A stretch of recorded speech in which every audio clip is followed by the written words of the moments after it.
माझे प्रिय बंधू भगिनींनो, गेल्या रविवारी आपण एंगेजमेंट सोयरीक हा विषय हाताळला आणि बऱ्याचशा चांगल्या प्रतिक्रिया देखील आल्या. मात्र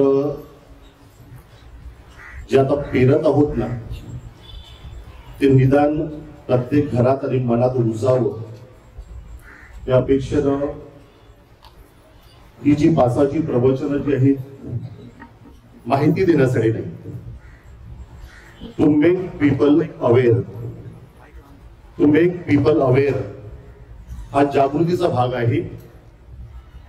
आणि परमेश्वराने सगळ्यांना सत्संग विवेकबुद्धीचं दान दिलंय, कुणाचं मन दुखवण्यासाठी नाहीये. चांगलं काय, वाईट काय, योग्य काय, अयोग्य काय, अंधार काय, प्रकाश काय, प्रत्येकाला सत्संग विवेक बुद्धी आहे. आणि या बुद्धीच्या अनुषंगाने प्रत्येकाने निर्णय घ्यायचा आपल्या स्वतःसाठी आणि कुटुंबासाठी. मी सुरुवातीला 3 घटना सांगणार आहे आणि त्यातच माझा सगळा विषय संपतो. पहिली घटना, मी सेमिनरीच्या 4थ्या वर्षी होतो, म्हणजे माझी रिजन्सी संपल्यानंतर थिओलॉजीच्या पहिल्या वर्षी प्रत्येक गुरुवारी सेमिनरीत रजा असल्या कारणानं मी स्वतःसाठी एक डिसिप्लिन तयार केली होती. गुरुवारी सेमिनरीत रजा आहे म्हणून जवळच्या होली स्पिरिट दवाखान्यात जायचं आणि निदान 1-1.5 तास फक्त आजाऱ्यांना भेटायचं. आणि एके दिवशी एका वॉर्ड मधून दुसऱ्या वॉर्ड मध्ये जात असताना, दुसऱ्या वॉर्ड मधून तिसऱ्या वॉर्ड मध्ये जात असताना मला त्या बेड वरती एक तरुण आढळला. हा तरुण जो होता त्याचं 8 महिन्यापूर्वी एंगेजमेंट झालं होतं. कामावरून रात्री 12:15 रिटर्न येत असताना, सेकंड शिफ्ट संपून येत असताना मेजर ऍक्सिडेंट झालं. कमरेपासून सगळा भाग पूर्णपणे निकामी झाला होता. पूर्णपणे त्या बेडवरती ट्रीटमेंट सुरू होती आणि त्याच्या बाजूला जी तरुणी जी होती, नम्रता नावाची, तिच्याशी संभाषण केल्यानंतर जाणवलं की 8 महिन्यापूर्वी एंगेजमेंट झालं आहे, मेजर ऍक्सिडेंट आहे. डॉक्टरने लिहून दिलं आहे की यापुढे हा तरुण कधीच चालू शकणार नाही, एकतर बेडवर नाहीतर व्हीलचेअर वरती सगळं करावं लागेल. आणि त्या मुलीला एक मुद्दामून प्रश्न विचारला अजान या नात्यानं, तुझा निर्णय काय, तुझा निर्णय काय? आणि त्या मुलीने सांगितलं, ब्रदर, त्यावेळेला मी ब्रदर होतो, आज मी याच्या खाटेच्या बाजूला बसली आहे ना, अद्यापर्यंत ठामपणे त्याचा हात हातात धरून थांबली आहे ना, तो आयुष्याच्या शेवटच्या दिवसापर्यंत कधीच सोडणार नाही. I am going to get marry. मी याच मुलाबरोबर लग्न करणार आहे, माहिती असून देखील तो आयुष्यात कधीच उभा राहू शकणार नाही. सगळ्या गोष्टी व्हीलचेअरवर कराव्या लागणार आहेत. त्याग आहे, समर्पण आहे, ऍडजस्टमेंट आहे, भविष्य माहिती नाही. एंगेजमेंटच्या दिवशी आम्ही जणू काही एकमेकाबरोबर संवाद साधला होता आणि एकमेकाला स्वीकारलं होतं. आणि निस्सीम प्रेम, निस्वार्थी प्रेम जे आम्ही केलं होतं ते त्या ऍक्सिडेंटमुळे, अडचणीमुळे, व्यत्ययामुळे कधीच कमी होणार नाही आणि ते होऊ नये. लग्न करण्याचा पहिला हेतू जो आहे की ती एकनिष्ठता, बांधिलकी या घटनेत नमूद झाली आहे. मी मागे नोव्हेंबरच्या महिन्यात एक फॉर्म भरला आणि काही गोष्टी कॉन्फिडेन्शियल ठेवतो, काही गोष्टी सांगत नाही. मात्र फॉर्म भरल्यानंतर त्या मुलाबरोबर संवाद करायला लागलो की तो परदेशात होता, परदेशातून आलेला आहे. अवघ्या लग्नाच्या 1-1.5 महिन्या अगोदर आणि त्याला एक प्रश्न विचारला होता की तुमचं एंगेजमेंट कधी झालंय, आणि त्याने सांगितलं 1.25 वर्षापूर्वी. एंगेजमेंट झाल्यानंतर किती वेळा तू परत आलास, किती वेळा परदेशात गेलास, आणि त्याने सांगितलं फक्त 2 वेळा. मग मधल्या काळामध्ये ते नातेसंबंध बळकट करण्यासाठी असं काही झालं होतं का, की कसं काय तू एंगेजमेंट केला, गेला, परत आलास आणि आपल्याकडे फक्त मोबाईल आहे. त्या मुलाने सुंदर उत्तर दिलं आणि ते प्रत्येक घरामध्ये जपलं जावं, टिकवलं जावं आणि त्याचं अनुकरण व्हावं म्हणून मी सांगतोय. आमचं अरेंज मॅरेज झालं होतं, तो बोलला. It's not a love marriage. आमचं अरेंज मॅरेज झालं होतं, होणार आहे. त्या एंगेजमेंट नंतर आम्ही फक्त 15 ते 20 दिवस एकत्र होतो. त्यामध्ये बऱ्याचशा गोष्टी भविष्यासाठी चर्चा केल्या. त्या चर्चेतून 3 गोष्टी आम्ही ठामपणे आमच्या दोघांसाठी लग्नापूर्वी ठरवून घेतल्या. त्यातली पहिली गोष्ट, जगाच्या कुठल्याही कोपऱ्यात तू किंवा मी असेल तरी रोज फोन करायचा, व्हिडिओ कॉल करायचा, सकाळी आणि संध्याकाळी. दुसरा नियम, संध्याकाळी ज्यावेळेला फोन होईल त्यावेळेला संपूर्ण दिवसात काय काय झालं, तुझ्या बाबतीत काय झालं, चांगलं झालं, वाईट झालं, योग्य झालं, अयोग्य झालं, ज्या गोष्टी घडल्या आहेत त्याचं शेअरिंग करायचं एकमेकाबरोबर. आणि तिसरी आणि महत्वाची गोष्ट जी सहसा आजच्या तरुणामध्ये पाहायला मिळत नाही, अनुभवास मिळत नाही आणि ती शक्य देखील नाही, न चुकता रोजरीची 2 रहस्य बोलायची मोबाईलवरती, ऑनलाईन व्हिडिओ कॉल मध्ये, आणि गुड नाईट बोलायचं आणि झोपायला जायचं. लग्नाचा हा दुसरा हेतू जो असतो ना, तो परिपूर्ण करण्यासाठी या गोष्टी ताकद देतात, मदत करतात, हातभार लावतात. तिसरी घटना, मी नोव्हेंबरच्या 24, 25 आणि 26 तारखेला बँगलोरला होतो. मोठं सेमिनार होतं आणि फक्त 1 तासाच्या अधिवेशनासाठी डॉक्टर चार्ल्स कार्डोस, जे मूळचे बँगलोरचे, ते आम्हाला अधिवेशन देण्यासाठी आले होते. त्यांचा अनुभव कथन करण्यासाठी आलं होतं. त्या व्यक्तीविषयी 2-4 गोष्टी सांगू इच्छितो. डॉक्टर चार्ल्स कार्डोस हे सेंट जॉन मेडिकल कॉलेजमध्ये प्राध्यापक आहेत. फॅकल्टीवरती त्याचं नाव आहे. त्यांच्या नावावरती 9 पुस्तक आहेत. वर्षातून 7 ते 8 वेळा इंटरनॅशनल टूर साठी, सेमिनार साठी त्याला बोलावण्यात येतं. चर्च संलग्न 5 संघटनेत ते सहभाग झालेले आहेत. आणि सगळ्यात महत्वाचं म्हणजे ते सांगतात की मला 4 मुलं आहेत. वय वर्ष 43. माझ्यापेक्षा लहान व्यक्ती जी एवढी क्वालिफाईड आहे आणि चहा पित असताना माझ्या समवेत ते 15 मिनिटं बोलले आणि काही प्रश्न विचारले उत्सुकता म्हणून की आजच्या जगामध्ये इतका तज्ञ माणूस, क्वालिफाईड पर्सनॅलिटी 4 मुलांचा विचार करते आणि याचं उत्तर देत असताना ते सांगतात, आय कॅनॉट चीट. मी देवाला आणि देवळाला फसवू शकत नाही. लग्नाच्या पवित्र दिवशी हातात हात घेऊन जी मी संमती दिली आहे, देवानं दिलेल्या लेकरांचा मी स्वीकार करेन. जे अभिवचन व्यक्त केलं आहे ते कधीच पायदळी तुडवलं जाणार नाही. याची मी जर काळजी घेतली नाही तर मी लोकांना माहीत हातात घेऊन काय शिकवायचं. लग्नाचा हा तिसरा जो हेतू आहे तो या घटनेतून पूर्ण होतो. आदाम आणि एवाला कदाचित माहिती नसेल व्हॉट इज मॅरेज. आदामाला माहिती नाही तो नवरा होणार आहे. एवेला माहिती नव्हतं ती नवरी होणार आहे. पती आणि पत्नी नातेसंबंध काय असतात आदाम आणि एवाला माहिती नव्हतं.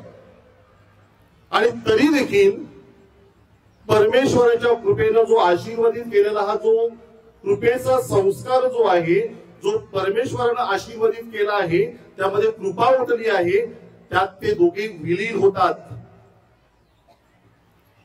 आणि पोप जॉन पॉल दुसरे सांगतात, आ marriage is to glorify God. आणि जे लग्न देवाचा गौरवासाठी साकार केलं जातं ते 100% टिकतं. स्वतःच्या स्वार्थासाठी, स्वतःच्या गौरवासाठी जर लग्न होत असेल तर त्याच्यात चलबिचल आहे, नो गॅरंटी. पण आपलं लग्न जर देवाच्या गौरवासाठी जर समर्पित केलं, देवाच्या इच्छेप्रमाणे जर अर्पण केलं, देवाच्या योजनेप्रमाणे जर साकार झालं तर 100% टिकतं. It is not contract, it is a covenant. तो परमेश्वरानं माणसाबरोबर या संस्कारात केलेला सुंदर असा करार आहे. या लग्न संस्कारामध्ये 2 करार केले. पहिला करार उत्पत्तीचा 2 अध्याय 22वी ओळी, मनुष्य एकटा नसावा म्हणून सहचरणी म्हणून त्याच्या समवेत कोणीतरी असावं यासाठी त्याची फासणी काढली गेली आणि त्यापासून नारी तयार केली गेली. हा पहिला करार. देवानं मनुष्याबरोबर केलेला दुसरा करार उत्पत्तीचा 2 अध्याय 24वी ओळी, पुरुष आपल्या आई वडिलापासून विभक्त होईल आणि आपल्या पत्नीला चिकटून राहील आणि ते दोघे एकत्रित होतील. हा परमेश्वराने केलेला सुंदर असा करार आहे. आणि या करारामध्ये परमेश्वराची एक योजना आहे. लग्न साक्रामेंट हा परमेश्वराच्या योजनेतला आणि स्वप्नातला साकार झालेला ठेवा आहे. ही परमेश्वराची योजना कशी? If God is God, no. आपण सांगतो देव देव आहे. ज्याने सुंदर विश्व निर्माण केलं, त्याने 6 दिवसात सगळं विश्व निर्माण केलं, जे हवं होतं, पाहिजे होतं ते सगळं रचून ठेवलं. तो काही करू शकतो आणि कितीही करू शकतो. जर देवाला जर करायचं असेल तर त्याने 3 पुरुष आणि 2 स्त्रिया निर्माण केल्या असत्या. 2 पुरुष आणि 2 स्त्रिया पण निर्माण करू शकला असता. 1 पुरुष आणि 5 स्त्रिया निर्माण करू शकला असता. बट नो, कारण तो देव आहे, तो काही करू शकतो. पण ते त्याने केलं नाही. 1 मॅन अँड 1 वुमन, 1 पुरुष आणि 1 स्त्री, ही परमेश्वराची योजना. आणि म्हणूनच त्याची बांधिलकी दडली आहे ना, ती बांधिलकी समजून घेणं, अंगीकारणं, कवटाळणं खूप जड आहे. कारण या बांधिलकीमध्ये संमती व्यक्त केली जाते. आणि संमती कशाची व्यक्त केली जाते? जो आपला मूळ हेतू जो आहे लग्नाचा, तो त्या संमतीतून प्रकट केला जातो. होय, मी तयार आहे. आणि पहिला हेतू कशाला आपण संमती देतो? एकनिष्ठतेला. सुखात, दुःखात, आजारात, अडचणीत मी तुझ्याबरोबर प्रामाणिक आणि एकनिष्ठ राहील, हे जे अभिवचन देत आहोत त्यात ताकद निर्माण होती. It is not experiment, it is a commitment. ते काही प्रायोगिक तत्वावर नाही. I will appoint you on the profession period of 2 years. I will observe, I will evaluate and then I will give certificate for a परमनंटशिप.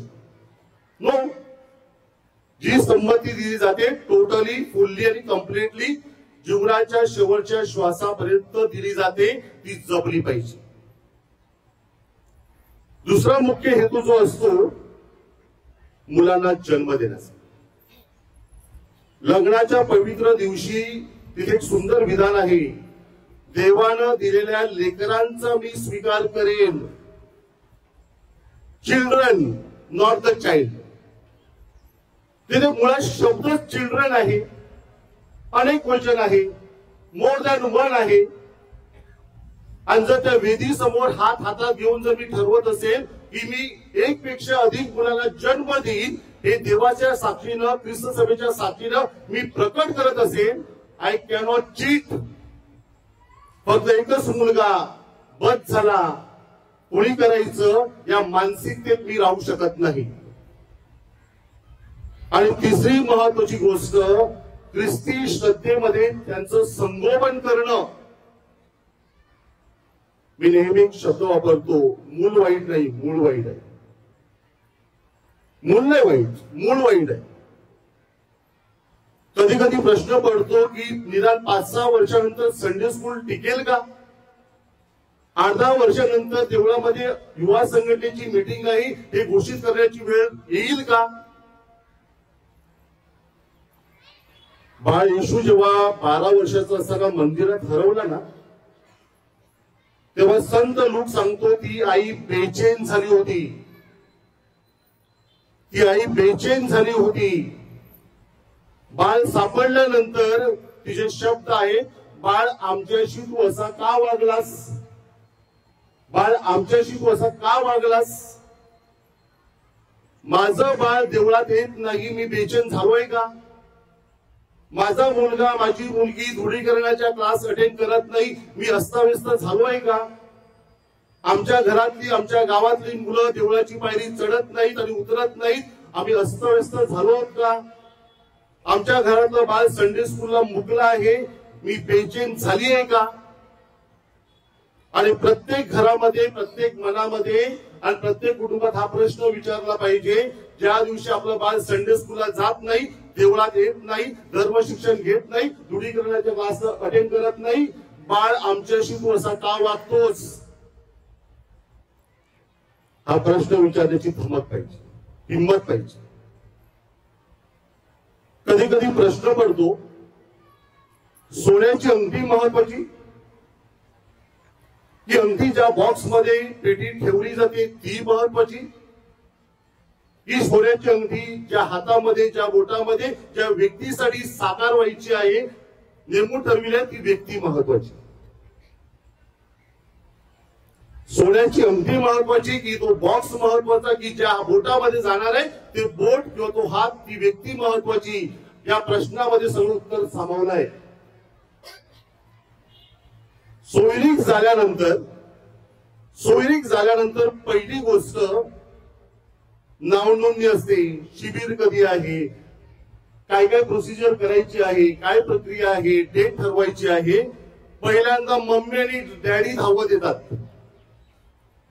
पहिले धावत येतात. आपल्या कार्यालयामध्ये आमच्या मुलांची सोयरीक ठरलेली आहे, डेट बघायची आहे, काय काय प्रक्रिया आहे. अरे लग्न कुणाचं आहे, ते कुठे आहेत? लग्न कोणाचं आणि कोण धावपळ करतं, कोण पुढे येतो, कोण पुढाकार घेतो, कोण जमा करायला लागतो आणि कोण इनिशिएटिव्ह घेतो?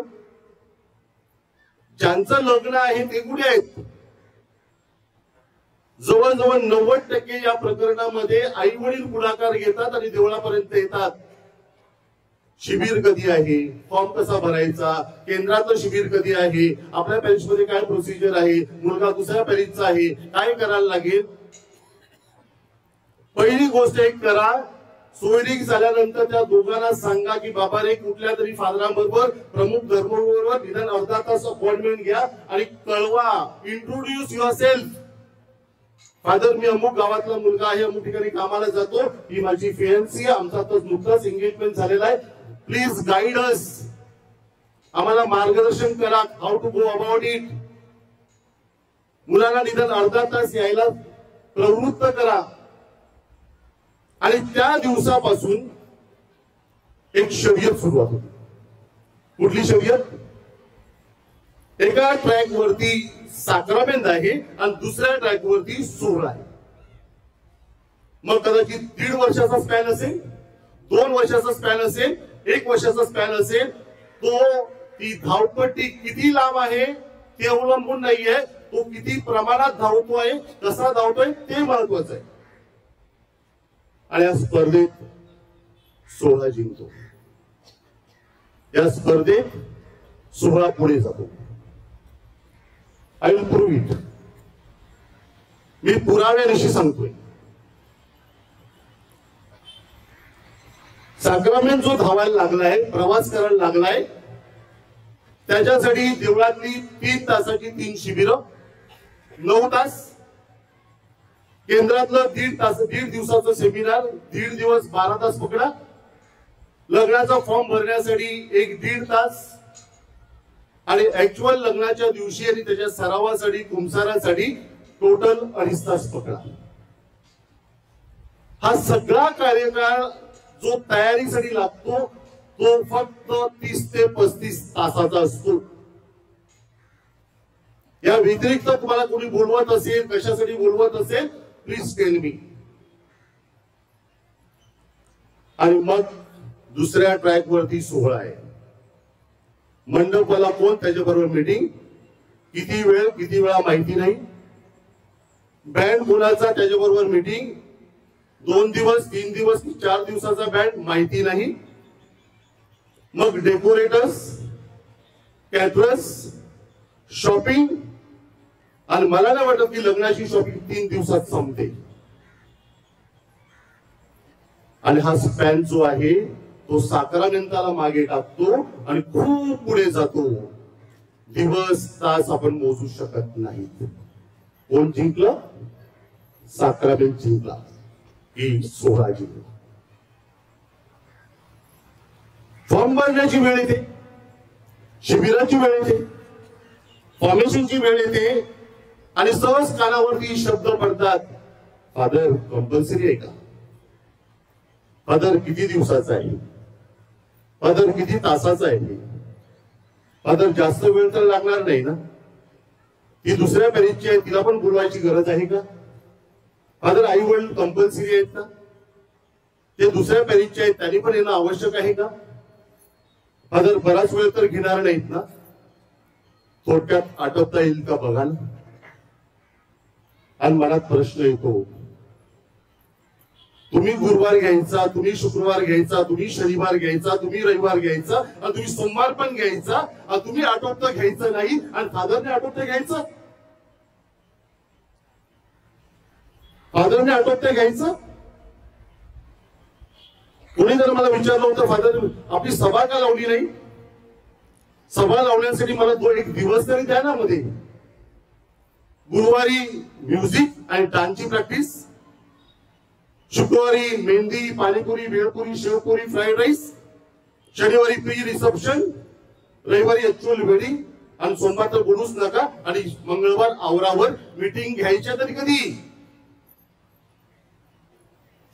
फॉर्म भरण्यासाठी काही वेळेला ज्यावेळेला आपण फोन करतो ना, त्यावेळेला 2-2, 3-3, 4-4 वेळा अपॉइंटमेंट बदलावी लागते. कारण यांच्याकडे वेळ नसतो, आपल्याला ऍडजस्ट करावं लागतं. माझा अनुभव आहे. मग शॉपिंग सांगा, इतर गोष्टी सांगा, इतर तयारी सांगा, तो वेळ कसा काय मिळतो आणि लग्नाच्या दिवशी हे सगळं होतं तरी कसं, हे घडतं तरी कसं, हा वेळ आला तरी कुठून? सगळा झलमाटा जो बघतो त्याच्यासाठी वेळ आणला तरी कुठून यांनी? माझ्याकडे चांगलं उदाहरण. मी मागे डिसेंबरला फॉर्म भरला होता आपल्या पॅरिसच्या एका मुलीचा. तिचा फॉर्म भरल्यानंतर तिने मला निश्चित सांगितलं, फादर आमचं नुकताच सोयरीक झालं 7-8 महिन्यापूर्वी. आणि पहिली गोष्ट मी माझ्या फियन्सीला सांगितली, फॉर्म भरण्यासाठी, लग्नाच्या शिबिरासाठी आणि देवळातल्या फॉर्मेशनसाठी 3 ते 4 दिवस रजा बाजूला काढून ठेव. ज्या दिवशी ती फॉर्म भरायला आली होती तो तिथे त्या दिवशी त्यांनी दांडी मारली होती. लग्न संपेपर्यंत बराचसा कालावधी आहे, रजा ऍडजस्ट करता येतात. आणि त्या मुलीने त्याला दम देऊन सांगितलं, तू देखील तुझ्या पॅरिश मध्ये 3 ते 4 दिवस रजा फक्त चर्चच्या या प्रोसिजर साठी, प्रक्रियेसाठी राखून ठेव.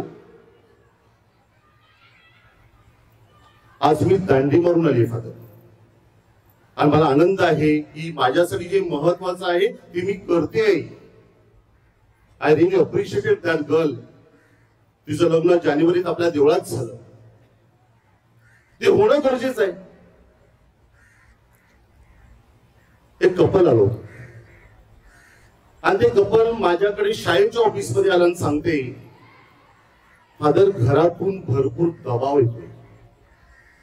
बरं काय झालं? आई वडील, वरिष्ठ नातेवाईक जे ज्येष्ठ आहेत ते अजिबात ऐकायला तयार नाहीयेत.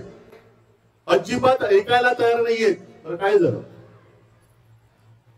आम्ही दोघे मॉडर्न विचाराचे आहोत. आम्हाला काही गोष्टी पाहिजेत, काही गोष्टी नको आहेत. आम्ही आमचं मुक्त मत प्रकट केलेलं आहे. आमच्या मताला कोणी विचारत नाही आहे. आम्हाला काही जुन्या परंपरा आहेत, रूढी आहेत, ज्या नको आहेत, ज्या अनावश्यक आहेत, त्या थोड्याशा बाजूला ठेवायच्या आहेत, ज्यात काही अर्थ पण नाहीये. आणि एकच कारण आमच्या घरामध्ये वारंवार आम्हाला ऐकवलं जातं, लोक काय बोलतील, लोक काय बोलतील. आपल्या सत्संग विवेक बुद्धीला जे पडतं ना, चांगलं आहे, झेपेल ना, पटेल ना, परवडेल ना, आणि आपल्यासाठी जे आवश्यक आहे तेवढं करण्यात आपण समाधान निश्चित मानावं. पण लोक काय बोलतील, आपली इच्छाशक्ती आणि आपली मत हे इतरांच्या हातात देऊन आपलं मत त्यांच्या हाती कधीच गहाण ठेवू नका. माझ्या पोराचं लग्न मी कसं करायचं, माझ्या मुलीचं लग्न मी कसं करायचं, हे पण लोकच ठरवणार का? हे पण लोकांनीच ठरवायचं? हे पण त्यांनीच आम्हाला सांगायचं लोक काय बोलतील? कुणाच्या नशिबात हे घडू नये. पण कळत नकळत लग्न झाल्यानंतर, काही वेळेनंतर, काही अवधीनंतर, काही वर्षानंतर काही संघर्ष सुरू झाला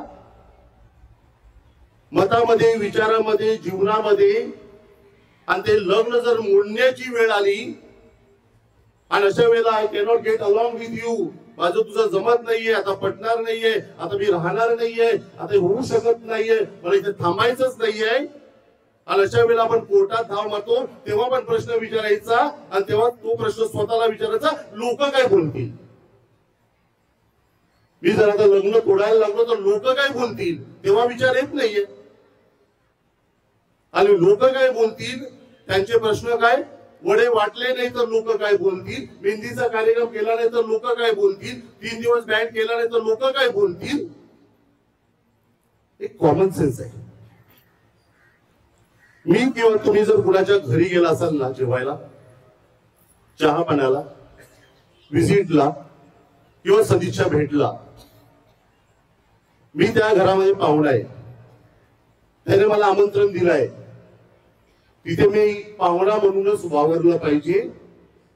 आणि ते जे प्रेमाला गोडधोड देतील, माझ्या पुढे जी उपलब्ध आहे ते ठेवतील, तेच मी खायचं. समोसा आणलाय का, पॅटीस नाही का, ही भाजी आहे का, ती भाजी नाही का, हे पाहुण्याचं काम नाही आहे. आणि पाहुण्याने करू पण नाही, कारण त्या घरामध्ये मी पाहुणा म्हणून गेलो आहे. ते जे प्रेमाने देतील, आणि आपली लोक खूप प्रेमाने खूप देतात. जे उपलब्ध आहे, जे हजर आहे, जे आवश्यक आहे, त्यांच्या कुवतीप्रमाणे, त्यांच्या क्षमतेप्रमाणे ते समोर ठेवतात. आणि त्यामुळे कोणी हट्ट करू नये. वडे नाही, मेहंदी नाही.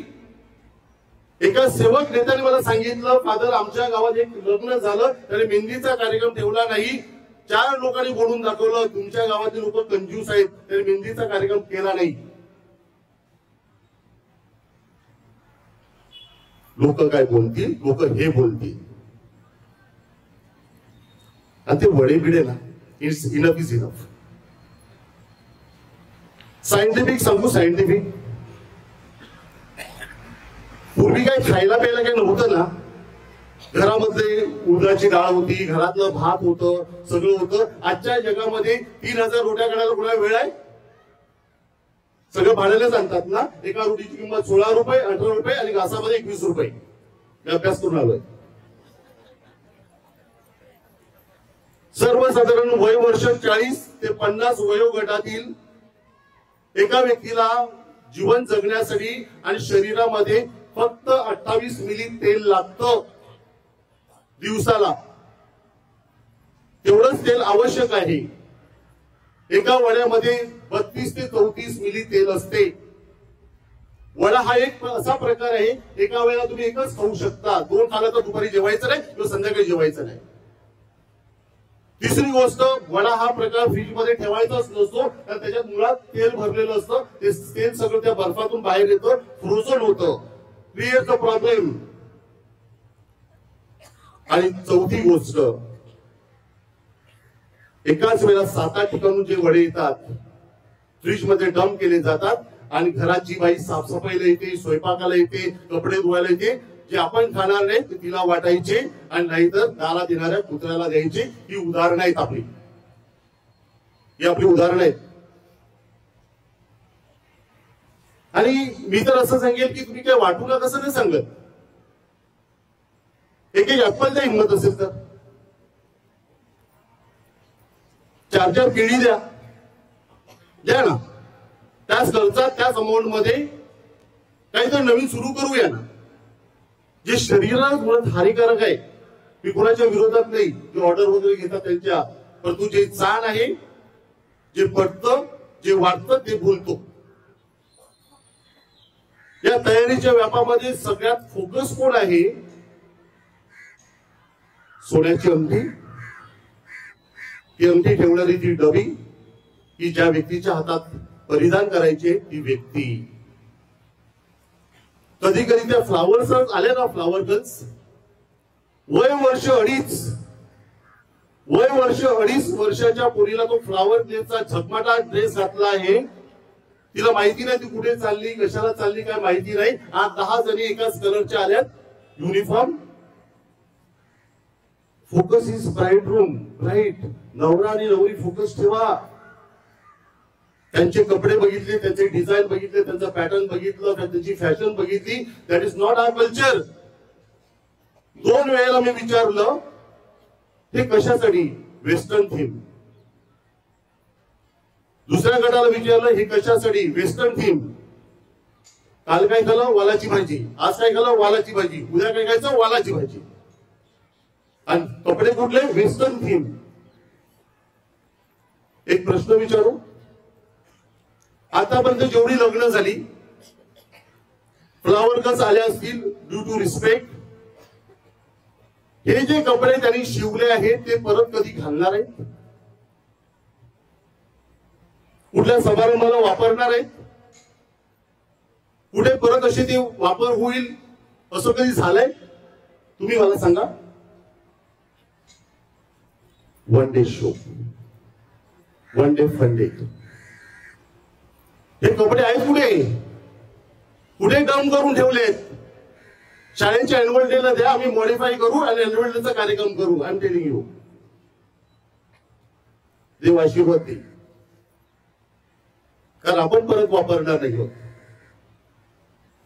एका मुलीने मला येऊन सांगितलं, ज्या मुलीचं मागेच लग्न झालं आपल्या जानेवारी महिन्यामध्ये, father you are not surprise. बरं वाय? अरे मी मेहंदी नाही काढली, माझं लग्न आहे पण मी मेहंदी नाही काढली. You are not surprise. का ती मी ज्यावेळेला पूर्वी होतं त्यावेळेला ती धुळीकरणाला होती, तिचं लग्न झालं. तर I know how very well, I am proud of you. I said, पण मला सांगू शकशील का तू मेहंदी का काढली नाही? फादर, हे सगळं कोणीतरी सुरुवात केली आहे, कुठेतरी पाहिलं आहे, काहीतरी एंटरटेन पाहिजे आणि म्हणून तो मेहंदीचा कार्यक्रम आलाय. It is not our culture. आणि जर कल्चर असेल तर मग फ्रायडेलाच का? अख्खा वर्ष पण 7-8 वेळा काढा ना. कल्चर जर असेल तर फक्त लग्नाच्या आदल्या फ्रायडेलाच का? या प्रश्नाचं उत्तर कोणीतरी मला द्यावं. कल्चर सोयीचं करू नका, आपलं कल्चर सोयीचं करू नका. त्या पलीकडे देखील बरेचसे संघर्ष आहेत. करोनाने आपल्याला बऱ्याचशा दगा दिल्या आहेत, आपल्याला बरंचसं शिकवलं आहे. आजच्या जगामध्ये 2 गोष्टी खूप एक्सपेन्सिव्ह आहेत. एक मुलांचं हाय एज्युकेशन आणि औषधोपचार. कुठे काय होईल माहिती नाही. कुणाच्या विरोधात नाही, कुणाच्या पैशाच्या प्रॉपर्टीच्या विरोधात नाही, मात्र भविष्यात काय वेध येतील करोना आला होता, कुणाला माहिती नव्हतं. यापुढे काय येईल, कुठला आजार येईल, कोण ऍक्सिडेंटला काय कसं पडेल, कुणाला काय मदत लागेल, कुठल्या मुलाला कुठल्या शिक्षणासाठी काय गरज लागेल, यू डोंट नो. जे अनावश्यक आहे, जे नको आहे, जे आपलं नाहीये, त्याच्यासाठी 4 पैसे भविष्यासाठी, मुलांसाठी, कुटुंबासाठी प्रोव्हिजन करून तुमच्या जवळ ठेवा. फादरला देऊ नका. आपल्या जवळच ठेवा, आपल्या मुलांच्या चांगल्या भवितव्यासाठी. कारण आजच्या जगामध्ये ती एज्युकेशन आणि औषध, मेडिसिन इज एक्सपेन्सिव्ह. क्षणभर शांत राहूया परत आणि त्या विधात्याला सांगूया, आमचा लग्नाचा मूळ हेतू आम्ही कधीच डागाळणार नाहीत. आणि म्हणूनच चांगलं काय, पवित्र काय, योग्य काय, रास्त काय, विधायक काय, ज्या वेळेला चिठ्ठ्या वाचल्या जातात त्यावेळेला आम्ही त्याची पारख करावी. सगळ्या गोष्टी हरकतीवर असतात. हरकत नुसती व्यक्तीची नसते, तर सामाजिक असते, सोहळ्याशी निगडीत असते. ती हरकत जिथे वाटते तिथे प्रकट करावी आणि चांगला सोहळा सादर करण्यासाठी 17 मिनिटात घडलेली कृपा मिळविण्यासाठी त्या विधात्याकडे प्रार्थना करूया.